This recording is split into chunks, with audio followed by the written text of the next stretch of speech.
Today's conversation is built on the premise of this particular quote here from James Allen, in which he states, "Calmness of mind is one of the beautiful jewels of wisdom. It is the result of long and patient effort in self-control. It's an indication of ripened experience and of a more than ordinary knowledge of the laws and operations of thought." What we have on my screen here is a spectrum, brainwaves. I've brought this up before. Let's discuss this because today, as I was reflecting upon what to share in relation to inspiration, I came across some information, including an article that I'm also going to link in the description. So we have different brainwaves, and they're important for different states of being each day. We got gamma waves, beta waves, alpha waves, theta waves, and delta waves. Now, in this article, which I'm going to link, it states, a healthy, well-balanced brain and nervous system will produce appropriate brain waves at the appropriate levels at the appropriate time. Your brain produces 5 types of brain waves, which are electrical impulses between neurons that communicate actions, emotions, and ideas. We have alpha, beta, delta, gamma, and theta. Now, one is not better than the other. It depends on what you're doing. So alpha is usually associated with a sense of calm. Now, deep stages of meditation can go into theta. We also have beta in high frequencies, and although it can be helpful because it is more of a concentrated state, too much of it can cause excessive agitation and anxiousness. Now, someone who's probably overthinking more often is actually spending way more time in beta, when ideally what we want is a nice balance. So we'll talk about this in a moment, which I believe relates to recalibrating our brain waves to have more of a calm experience as we go about throughout the day. Now, why is this important? Because I believe we live in a time today where imagination, creativity, innovation, and nonlinear lateral thinking, distinct ways of looking at reality, unique perspectives, are going to be so helpful and valuable, or are, we could say, extremely helpful and valuable for entrepreneurial success, career success, day-to-day life, innovation, artistic expression, and so forth. Simply put, it's important for us to have a good degree of inspiration all throughout our days. Because inspiration or creative ideas will allow us to look at our challenges, or we could say problems, or circumstances from different perspectives. One of the reasons why we enjoy communicating with somebody who is maybe more at the alpha state of mind, which is more calm and at peace, is they are experiencing a higher degree of lateral thinking. Now, we talked about this in relation to anandamide, the bliss molecule, and I'll put a link in the description to that video. Recently, we spoke about it. But we're talking about this now. We're saying the same thing from a different perspective in relation to brainwaves. And as mentioned, when we speak with somebody who is calm during a time where we may be overwhelmed, overthinking, frustrated, we find ourselves recalibrating over to alpha, in which we get insights and perspectives and distinct ways of looking at challenges. Now, we can also do this within ourselves. So let's continue the quote here, which I pulled from the article. Again, I'm going to link to it. Beta in high frequencies can cause agitation and anxiousness. Delta are produced at night during sleep and aid in producing hormones that are essential for helping repair the brain and body. Gamma are the fastest brain waves, high frequency, Gamma brainwaves pass information rapidly and quietly. The most subtle of the brainwave frequencies, the mind has to be quiet to access gamma. Thetas instigate the release of GABA, which balances the brain by inhibiting overexcitement. It is the calming or peacemaker chemical in the brain. You need GABA to induce relaxation and reduce stress and anxiousness. So they also mention how an anxious brain would work. Anxiousness is associated with decreased alpha waves, increased beta waves, and can be affected by low delta and theta waves. Now, what is being suggested is to help with this is to actually invest more time to actually make alpha state a priority. Because as we do this, and it's going to seem very obvious, if we come up with creative ideas while we're in alpha, while we're in flow, and there's different degrees of flow, but to keep it simple, when we're more lighthearted and we're experiencing higher degrees of creativity, we're actually even learning faster. Seems like all the ideal things we would want in a awakened state are happening easier, faster, more rapidly. We actually are able to come up with solutions for challenges which would make us otherwise biased to perhaps beta, overthinking. Now, we want to harmonize this, and so I wanted to relate this over to inspiration because harmonizing it is a matter of encouraging certain things and actually stimulating our brain in creativity or to creativity, which I believe we all inherently have within us. I actually believe it's a natural way of being. I don't believe that our brain is fighting against us. We have the opportunity to make peace within ourselves, and I believe it all starts with how we think. How we think reveals what's going on within us, and how we think also stimulates what goes on within us. For example, if a person stimulates and encourages creative thinking, innovative ideas by making the alpha state of mind a priority, by connecting back to what they truly love and making those things a priority, then what they'll find is they will live a lot more of a harmonious, you could say, flow-based life. They will connect back to how they truly are. They'll even find certain things within themselves that may be buried based on certain thinking patterns that they've identified with and continue to identify with, perhaps of excessively being in a beta frequency. And thus they could benefit from these 7 questions that I've put together here that will allow a person to stimulate themselves back into more of an alpha state of mind. And these are questions that I like to ask myself regularly.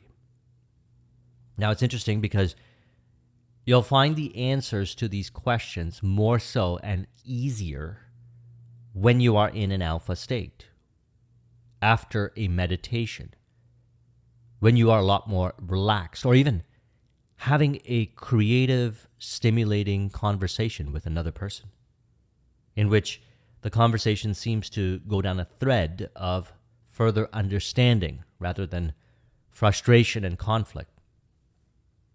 Now, part of the reason why I'm putting together this video was actually because of an inner conversation that I had with myself yesterday prior to going to sleep. I noticed some very interesting things. So I was having a dialogue with myself about the experiences of the day and goals and my vision. And I do this. It's similar to an invisible counsel, only I'm having a dialogue with myself. I'm just in my own internal dialogue, having a conversation like I would with somebody who's calm and at peace and at ease. And you can do this. Try it. May not be something that we practice often, but we can do it. I've been doing it for a while, and it's been very helpful. So what was interesting was, as I was having this dialogue with myself, and as a result, coming up with realization, connection to, let's say, overcome challenges or disconnects that I had on different ways of thinking, reconciling within myself, I ended up falling asleep. So now, when we do this, we're more in a theta brainwave. This is when we're about to fall asleep. So this is also known as state akin to sleep. I brought this up in Sunday's video. It's during these times where we can imagine very vividly and impress the subconscious mind. Perhaps overthinking can prevent a person from accessing their subconscious in a way without creating unnecessary argumentation in their own mind. For example, if I suggest to myself something that is truly how I want to be, truly how I want to live, if I'm more in beta, I could end up arguing with myself in my own mind, coming up with reasons why I can't be how I really want to be. Now, when we look at it from more of this perspective here, conversation perspective, it seems almost silly. Why would we argue with ourselves about what we truly want? Yet we do it, and we don't want to shame ourselves. Just understand that we're perhaps more in a beta state of mind. We need to relax a lot more. A meditation, going for a walk, or just making flow a priority, or an alpha state of mind more of a priority. And I'm not saying this has to be like this all the time. We can benefit from all these different brainwaves. We want a right ratio, and what they're suggesting is that the alpha in the awaking state actually contributes to harmonizing. Now, here's what I found as I was in that theta wave and I was having this dialogue with myself. I fell asleep. And then I actually woke up a few hours later because I was having a dream of myself talking to myself in the dream. And I don't know exactly what it was I was saying to myself in the dream, but it was the same kind of conversation. I can feel it. Forming connections, forming associations, making peace with seemingly conflicting ideas while I was sleeping. I found that to be very interesting, and I noticed the effects today while I was doing my morning routine and so forth. Here I am recording this video. I'm noticing this. So a couple things I want to share is, number one, I want to encourage, and I've been doing it all throughout the videos, throughout the years, and now I'm just talking about the same thing from a different perspective. Investing more time in alpha waves during your awakened state. Now, this might, for some of us, require changing our life around. Asking ourselves, do we give ourselves enough time to just relax and allow ourselves to answer the following questions here in a way where we can have a dialogue with ourselves? As mentioned, you can benefit from having others in your life that you can also have these kinds of dialogues with, more in an alpha state, or that they bring you more into an alpha state. Although I would also encourage you to do it with yourself. I remember the company I used to work for around 2006, I was really into advancing, and I was studying for a number of different exams. I was actually even taking university courses on the side. And I was able to do a lot of things because I was maintaining more of this alpha state of mind. I didn't really understand it to the degree that I do now.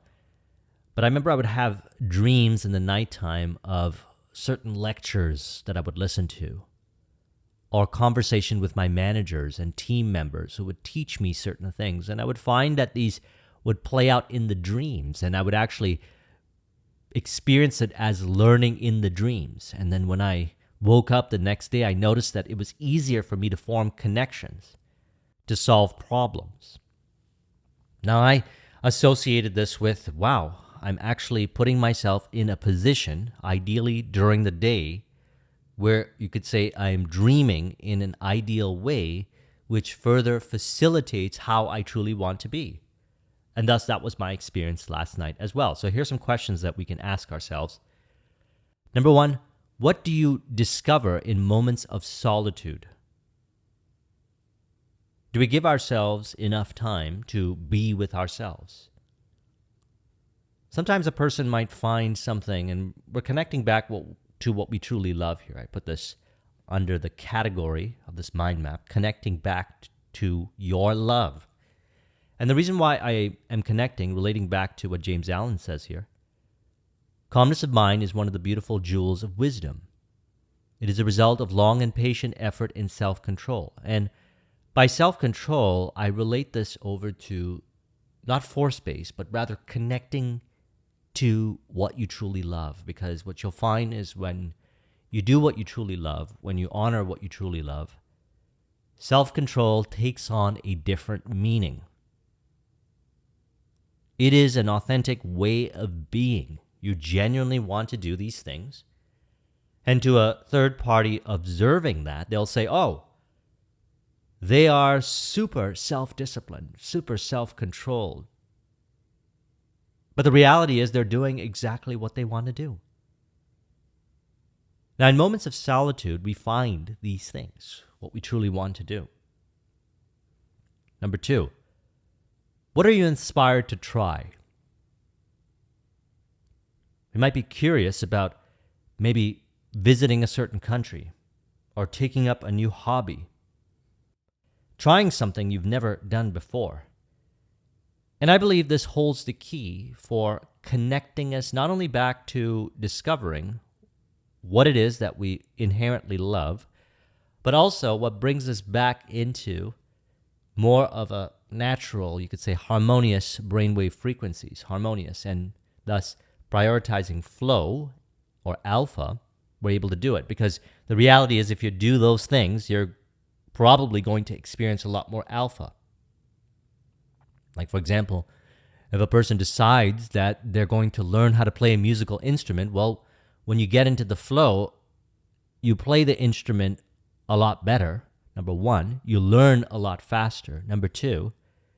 And you also notice that different areas of your life also improve. You find connectivity, relatability.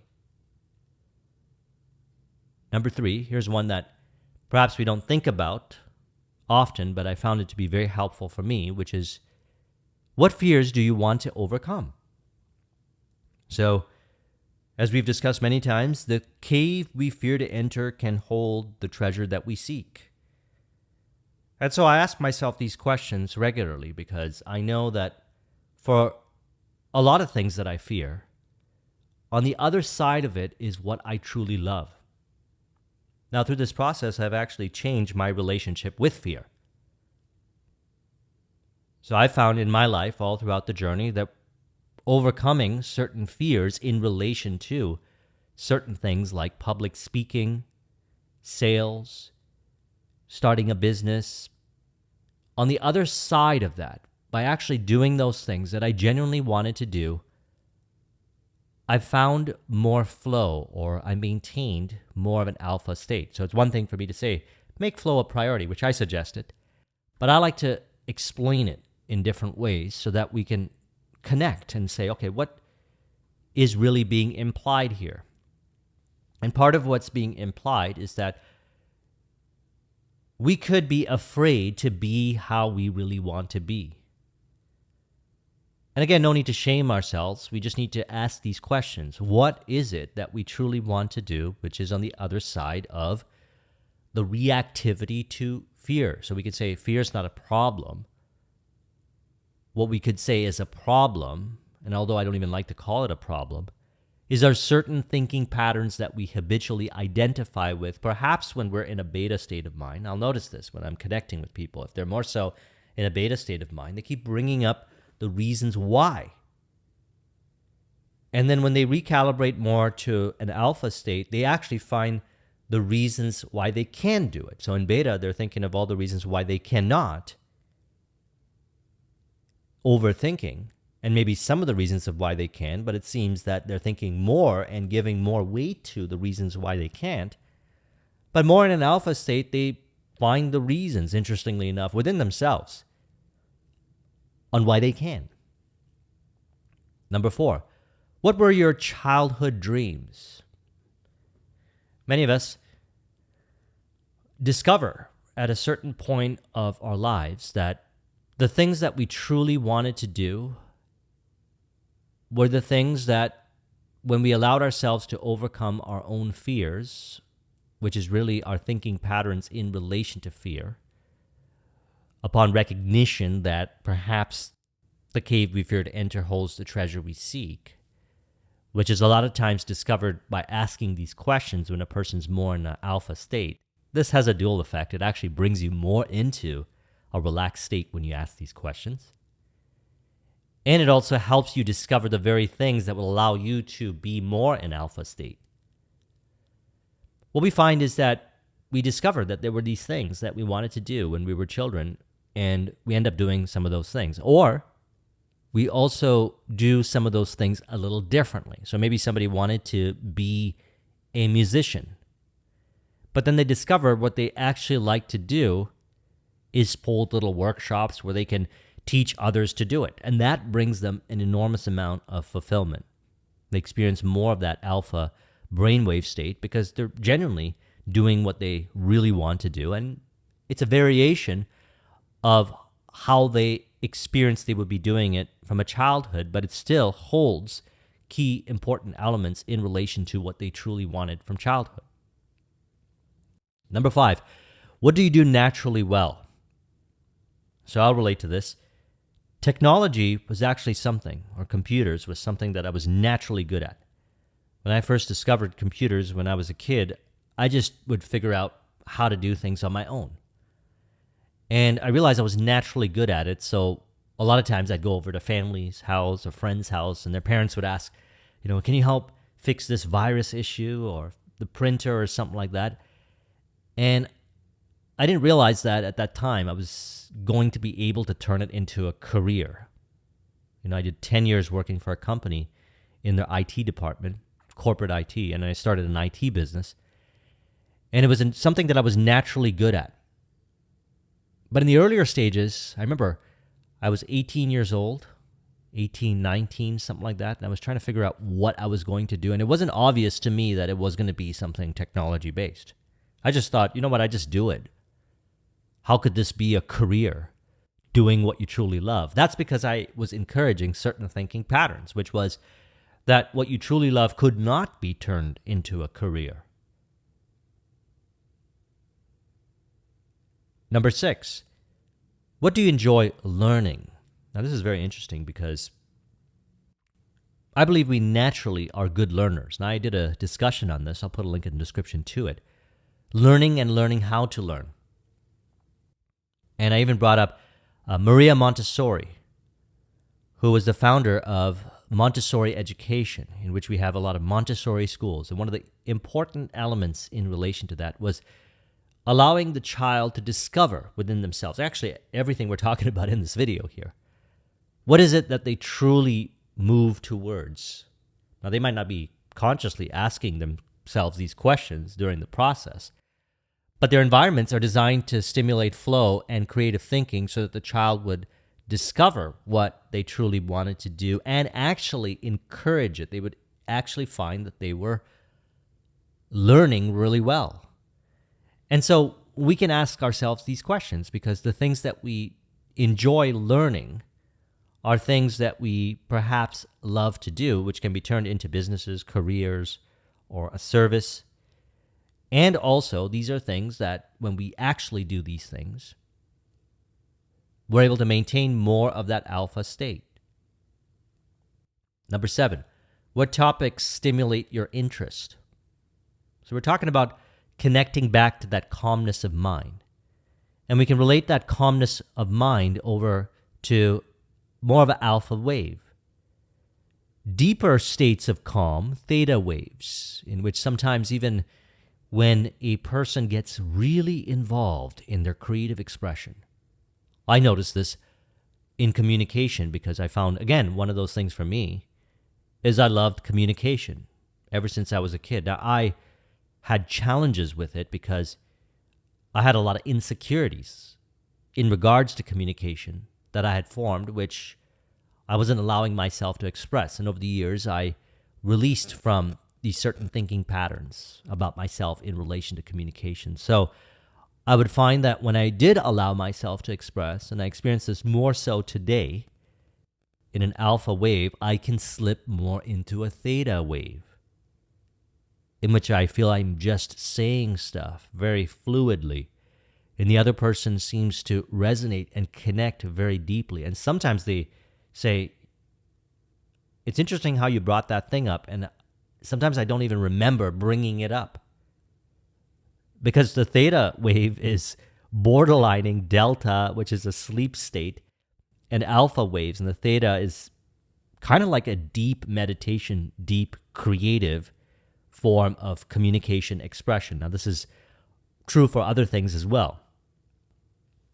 Now, topics that stimulate your interest, things that you're genuinely interested in.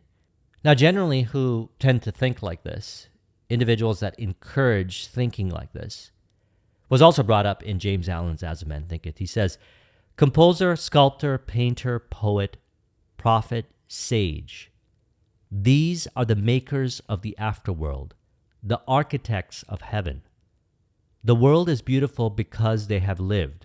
Without them, laboring humanity would perish. He who cherishes a beautiful vision, a lofty ideal in his heart, will one day realize it. Now, I find this to be very inspiring because upon reflection, I realize that, and we talk about this all throughout our Neville Goddard discussions, committing to in our imagination that which we desire to experience and assuming it as done. If we ask ourselves these questions, it stimulates in our imagination those visions in an alpha state, and we're more likely to actually commit to it and maybe even borderline the theta state and assume it is done and actually live like this. So one of the things I realized then is that love guides mine to imagine what is real. And we've been discussing this all throughout our videos. True love is eternal. And I believe personally that it cannot be taken away. What I truly love, what I truly want, cannot be taken away. I can only take it away from myself. I can only identify with certain thinking patterns, overthinking, or certain states of mind in which I have certain overthinking ideas in which I can say to myself, these thoughts aren't me. They do not represent who I truly am. And I can actually release from that thinking. I can just say, well, that's maybe a different perspective, a different opinion.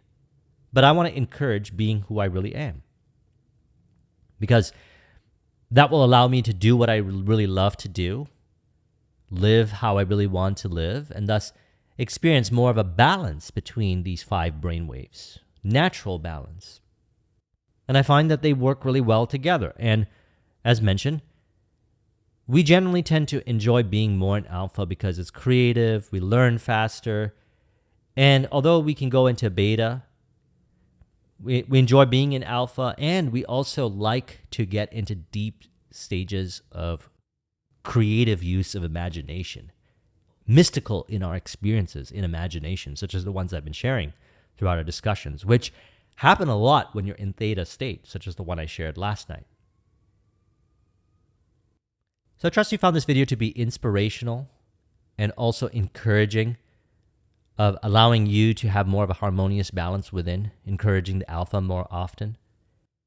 And so what we really want to do is make time, put time aside so we can ask questions like these. Use these questions here because what they're designed to do is stimulate what is already inherent within you that may be buried in or beyond, we could say, the overthinking.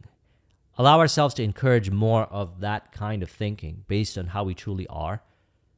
And then from there, we can actually experience more alpha. And when we're more in alpha, here's the interesting thing about it. We have a higher degree of confidence to actually do the things that we really want to do. We actually, you can say, automatically do the things that we really want to do without having any resistance within. And then we live how we truly want to live. And then this becomes a way of being. And you'll notice that you'll ask these questions often. And perhaps you too will start to notice those kinds of experiences where before going to sleep, I have these kind of inner dialogues with myself in which I feel like I'm talking to my best friend, because I am, really. We're going to discuss this upcoming, being your own best friend. We want to be our own best friends. And then when we go to sleep, we know that that information, the ideas, further impress the subconscious mind, and then the subconscious mind, through the dreams, continues to build upon forming the connections while we're in deeper stages of sleep, thus further encouraging everything we're talking about here and helping us live more in this calmness of mind, which I believe is all inherent within us, and we want to encourage it more so. So again, let's reflect upon the quote and then conclude this with an autosuggestion. James Allen stated, "Calmness of mind is one of the beautiful jewels of wisdom. It is the result of long and patient effort in self-control. Its patience is an indication of ripened experience and a more than ordinary knowledge of the laws and operations of thought." And so we could say, I realize that self-control is inherent as I allow myself to enjoy moments of solitude to discover what it is that I truly love. As I honor what I truly love in my activities, in my ways of thinking, I feel a sense of peace and calm, realizing that I am representing in that moment who I truly am. I realize that reality begins now. Past, present, and future is now. And as I encourage what I truly love, all reality rearranges to express what I truly love. Body is an expression of mind. All is an expression of mind. I realize that it is easy to, effortlessly so, express what I truly love because it is inherent and representative of who I really am. Childhood dreams become a reality. And in these moments, I find interest to move in the direction of my vision, recognizing that the cave that I fear to enter holds the treasure that I seek, which is an embodiment of who I am. If you would like a copy of this mind map, the link is in the description. Thank you very much for watching. I'll talk to you soon. Take care.